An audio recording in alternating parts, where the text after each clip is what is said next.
Card यांना माहिती नाही आधार मतदान कार्डाचा अहिल्यानगर महानगरपालिका निवडणुकीत मोठा घोटाळा उघड। अहिल्यानगर महानगरपालिका निवडणुकीत बनावट आधार आणि मतदान कार्डाच्या आधारे मतदानाचा प्रयत्न उघड करण्यात आला। अहिल्यानगर महानगरपालिका निवडणूक प्रक्रियेदरम्यान प्रभाग क्रमांक 3 मध्ये आनंद शाळा येथील मतदान केंद्रावर बनावट आधार कार्ड आणि मतदान कार्डाच्या आधारे मतदान करण्याचा गंभीर प्रकार उघडकीस आला। या प्रकरणात संबंधित 2 व्यक्तींकडे सुमारे 200 आधार कार्ड आणि मतदान कार्ड आढळून आल्यानं परिसरात एकच खळबळ उडाली आहे। हा प्रकार लक्षात येताच उमेदवार चंद्रकांत शेळके तसेच महिला उमेदवारांचे पती विनय वाखोरे यांनी तात्काळ सतर्कता दाखवत संशयित 2 व्यक्तींना ताब्यात घेतले। त्यानंतर या दोघांना पोलिसांच्या हवाली करण्यात आले। संबंधित प्रकरणाचा पुढील तपास पोलीस करत असून निवडणूक प्रक्रियेत पारदर्शकता राखण्यासाठी आणि कायदा आणि सुव्यवस्था अबाधित ठेवण्यासाठी प्रशासनाकडून आवश्यक ती कारवाई केली जाणार असल्याचं सांगण्यात आलं। प्रतिनिधी स्वामी गोसावी, न्यूज 24 घडामोडी, अहिल्यानगर। प्रभाग क्रमांक 3 मध्ये मी आमच्या शिवसेना उमेदवार म्हणजे शिवसेनेकडून आमची उमेदवारी आमचा पॅनल आहे।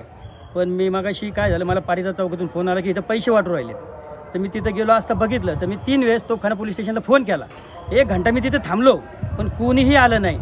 त्यानंतर मी बघितलं की हे कार्ड एक जण खिशातून काढून प्रत्येकाला वाटत होता। तर मी त्याच्या खिशावर हात घातला आणि एवढे भेटेल तेवढे कार्ड काढले, पण तो पकडायच्या आधीच तो पळून गेला। मी मस्त त्याची गचंडी धरली, ते सुटकलं त्याच्यातून।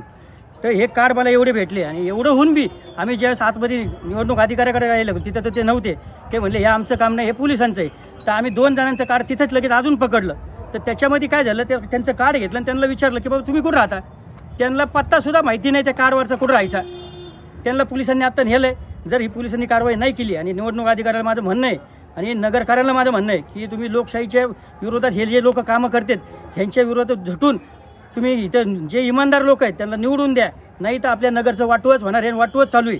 दादागिरी क्षेत्र हे संपणार नाही आणि यांचे हे जोपर्यंत क्लिअर होत नाही तोपर्यंत तुम्हाला सगळ्यांना माझी हातवरून विनंती आहे नगरकारांना की काही करा पण ही दादागिरी थांबवा। हे बघा हे सगळे एवढे कार्ड आहेत आणि त्याच्या खिशात अजून एवढे कार्ड होते। हे सकाळपासून चाललेलं होतं। निवडणूक अधिकाऱ्याला आमचं एक विनंती राहील की सकाळपासून ह्या अशा कार्डवर जेवढे मतदान झालेले ते सगळे कॅन्सल करून रि-इलेक्शन घ्यावा। नाही घेतलं तर आम्ही समजू हे सगळं प्रशासन मॅनेज आहे आणि आम्ही ह्यानंतर परत इलेक्शन म्हणून खेळणार नाही। लोकांना दादागिरी करणारे लोक पाहिजे असतील तर हे लोकांनी मान्य करावं की कोण पाहिजे।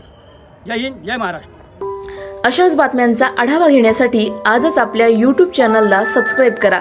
बातमी आवडल्यास लाईक करा आणि इतरांपर्यंत शेअर करा।